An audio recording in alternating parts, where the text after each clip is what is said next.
The Jimmy Butler saga in Miami is finally over, and it's a bit of a relief because it's been rough the last couple months with the suspensions and all the drama and all the news. But I do got to give Jimmy his flowers. He has done a lot for the franchise. 2 trips to the NBA Finals.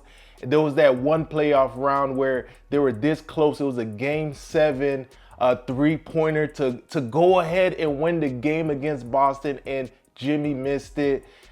They had a lot of good times with Jimmy, but I'm not gonna lie, it's a bit frustrating to watch him at times. They call him Playoff Jimmy, but they call him that for a reason. During the regular season, he really likes to coast. It really doesn't seem like he gives it his all until it really matters.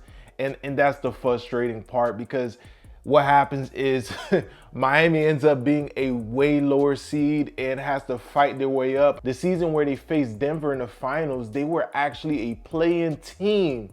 And that has to go with lots of injuries, Jimmy in and out of the lineup, as well as him really kind of coasting, like I said. And I'm glad that it's over. I'm not really happy with what they got back. I mean, you got what you could. I feel like he's really not worth much at all, given his age, you know what I'm saying, and injury history. I mean, you got what you could in Andrew Wiggins, and that's kind of like the most important part of the deal. There's a few other pieces. PJ Tucker was shipped off, I think, to Toronto. And for an aging, injury-prone Jimmy Butler, I feel like they got what they could in Andrew Wiggins, a protected first-round pick. I mean, it was a okay haul for Jimmy. I really don't feel like he's worth much. I think the Miami Heat made it out okay. You know what I'm saying? It's not a steal or anything by any means. I think the Warriors are royally screwed, and the Warriors are in trouble. You have a Jimmy Butler and a Draymond Green, even a Jonathan Kuminga, all on the same team. They're not great three-point shooters whatsoever at all. And the Warriors are super, super desperate in this moment with an aging Steph Curry. There's not a lot of time left, you know what I'm saying, for him to really do something, you know what I'm saying? This is pretty much it. I feel like this is definitely not gonna work out.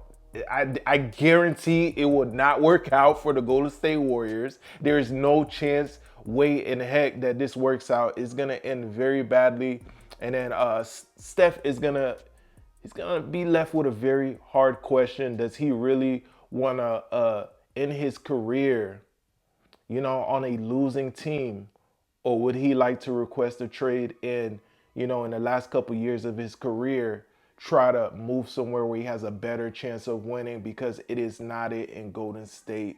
They don't have many assets left. There's a few young players, but it's not going to move the needle forward, and Jimmy Butler definitely doesn't do that as well. They're screwed. I'm not going to lie. Jimmy will not, is not it, bruh.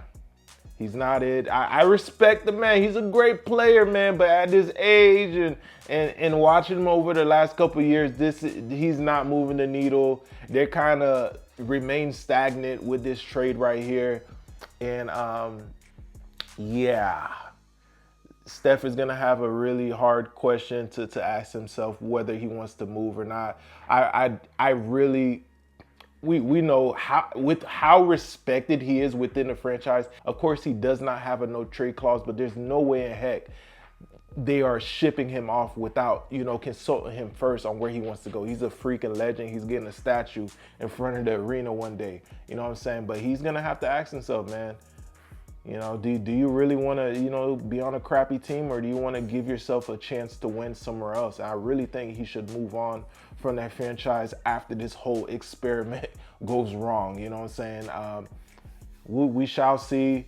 Again, I'm just happy this whole debacle is over with. I am so tired of hearing about Jimmy Butler every single day. I'm happy it's over. I think Andrew Wiggins,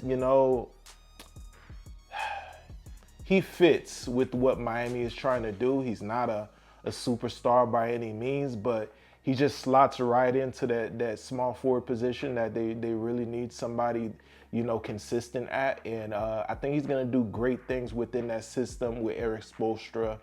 and they're gonna be an okay team, kind of middle of the pack, you know, like a 4 or 5 seed. We'll see what happens. They have Khalil Ware that you know just now broke into the starting lineup. Maybe he could develop a little bit more, and they could, you know, they could be something in the playoffs. You know, we shall see. I mean, Miami Heat definitely won this trade. Jimmy is not. Again, he's not it. We shall see what happens. Only time will tell. But thank you all for watching. I will see you all on the next one.